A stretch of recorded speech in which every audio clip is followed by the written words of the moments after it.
ତମେ ରକ୍ଷା କରିଷ୍ୟାମି ଏମିତି ଯେତେବେଳେ ପ୍ରଳାପ କରିଛନ୍ତି କିଛି ସମୟ ପରେ କଣ ହେଇଛି ଦେବର୍ଷି ନାରଦ ଆବିର୍ଭୂତ ହେଇଛନ୍ତି।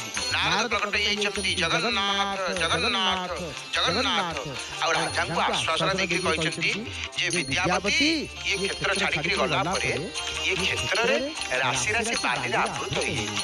ଗୋଟେ କଣ ହେଇଛି ନା ବାଲି ଝଡ଼, ଭୟଙ୍କର ବାଲି ଝଡ଼ ଦିବାନିଶି ଅବିରାମ ଲାଗି ରହିଛି ଏ କ୍ଷେତ୍ରରେ। ଆଜ୍ଞା ଦେଖନ୍ତୁ ଏ ଯୋଉ ଭୟଙ୍କର ବାଲି ଝଡ଼ ତୋଫାନ ଏସବୁ କଥା କେଉଁ ଅନାଦି କାଳରୁ ବର୍ଣ୍ଣନା ଅଛି। ମାନେ ଏ କ୍ଷେତ୍ରରେ କୋଉ ଅନାଦି କାଳରୁ ବାତ୍ୟା ପବନ ଝଡ଼ ତୋଫାନ ସବୁ ଲାଗିକିରି ରହି ଏବେ ମଧ୍ୟ ଆମେ ଦେଖୁଛେ ବର୍ଷକୁ ଗୋଟେ ଯୋଡ଼େ ତିନିଟା ବାତ୍ୟା ଯେମିତି ହେଲେ ପୂରିକି ଥିବ ନା ନାଇଁ।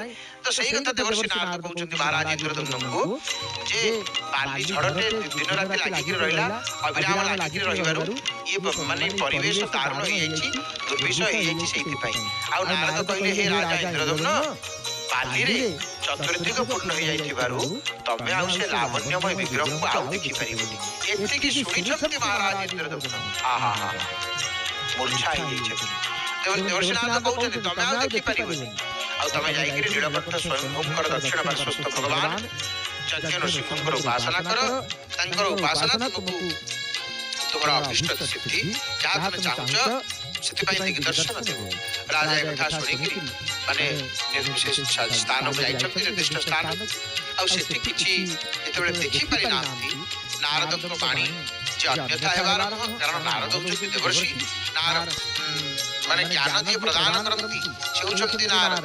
ନାଇଁ ଆମେ ଚଳଚ୍ଚିତ୍ରରେ ଆମେ ବିଭିନ୍ନ କଥାରେ ମାନେ ଯେମିତି ନାରଦଙ୍କୁ ଦେଖୁଛେ ପ୍ରକୃତରେ ନାରଦ ସେମିତି ନୁହନ୍ତି।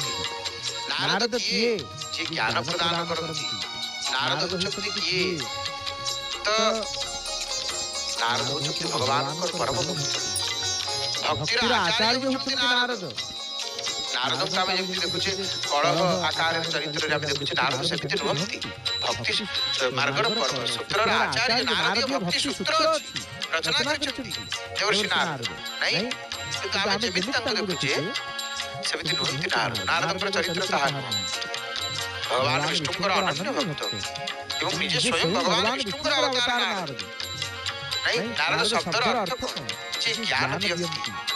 ନାରଦ ନାରଦ ଦଦାତି ନାରଦ, ଯେ ଜ୍ଞାନ ଦିଅନ୍ତି, ଯେ ପ୍ରତ୍ୟେକ ସମୟ ହାତରେ ବୀଣାଟିଏ ଧରିଥିବେ ନାରାୟଣ ନାରାୟଣ